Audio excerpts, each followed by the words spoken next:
नमस्कार, मैं डॉक्टर हेमंत शर्मा। आज आपको बताने जा रहा हूँ फटीग, थकान। जैसे कि कई बार क्या होता है कि आपने बहुत सारी जांचें कराई है, उसमें कुछ नहीं आ रहा, फिर भी आप बहुत थके हुए रह रहे हैं, सुस्ती सी है, ना पढ़ाई कर पा रहे हैं, नींद भी आती है, कभी नहीं आती है, बहुत थके हुए, कुछ काम करने का मन नहीं, शरीर थका हुआ ही रहता है, कमजोर रहता है। तो क्या कारण हो सकते हैं, ऐसा क्यों होता है? एक टर्म होती है क्रॉनिक फटीग सिंड्रोम, जिसको मैंने पहले ही यूट्यूब पे बता रखा है। आप सर्च कर सकते हैं chronic fatigue syndrome treatment by doctor Hemant Sharma, वहां पे यूट्यूब पे लिखेंगे तो। पर यहाँ पे मैं ओवरऑल फटीग की बात कर रहा हूँ, सिंड्रोम की नहीं। ये फटीग तनाव, थका हुआ, कमजोर, कुछ करने का मन नहीं, कहीं घूमने चले नहीं, थका रहता है, नींद आती रहती है, शरीर में कुछ करने की एनर्जी नहीं है, कहीं घूमने का मन नहीं करता, जल्दी ही थक जाते हैं, चलते हैं तो थकान हो जाती है, टीवी चलाने का भी मन नहीं करता, इतनी थकान। तो इस टर्म को हम बोलेंगे फटीग, थका हुआ रहना। अब थकान होने के कई कारण हो सकते हैं। एक होता है जो कि मोस्ट कॉमन देखा गया, साइकोलॉजिकल। साइकोलॉजिकल मतलब दिमागी थकान। मतलब आप करना तो कुछ चाहते हैं, आपके शरीर में ऊर्जाएं भी है, पर आपका जो मस्तिष्क है वो आपको करने ही नहीं दे रहा है। ठीक है।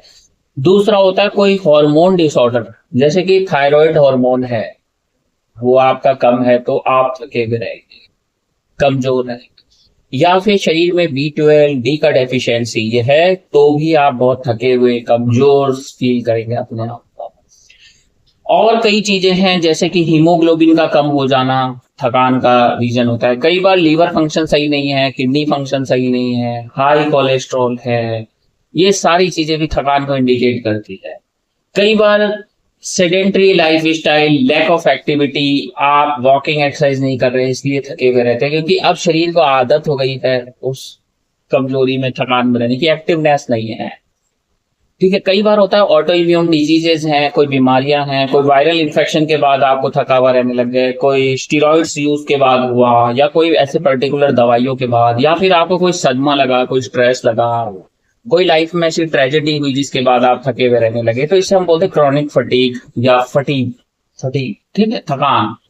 तो ये एक बहुत बड़ी समस्या है जो आपकी ग्रोथ को रोकती है, आपकी सक्सेस को रोकती है, आपके डेवलपमेंट को रोकती है, इवन आपको समय से पहले बूढ़ा बना देती है, ओल्ड बना देती है ये सब चीजें।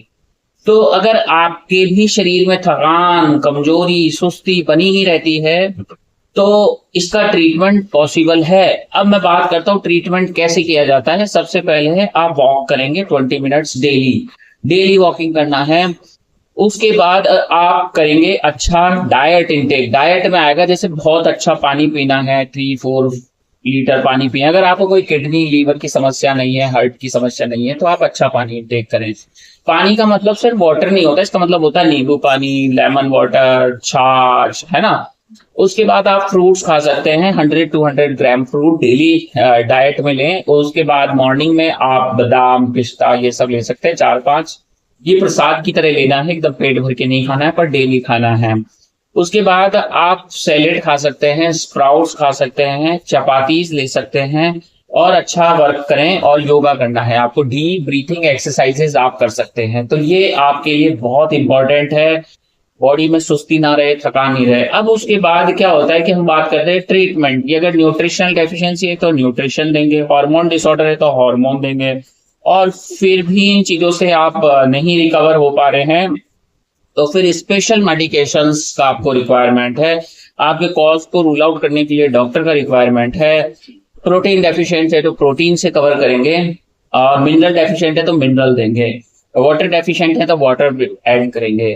तो अगर इन सब चीजों के करने के बाद भी आप में कोई इंप्रूवमेंट नहीं आता है तो व्हाट्सएप नंबर मेरा इस वीडियो के डिस्क्रिप्शन में अवेलेबल है, आप वहां पे जाएं, मैसेज करें, अपना अपॉइंटमेंट बुक करें। और वीडियो अच्छा लगता है तो लाइक कर दे, चैनल पर नए हैं तो सब्सक्राइब करना ना भूले। थैंक यू, धन्यवाद, नमस्कार।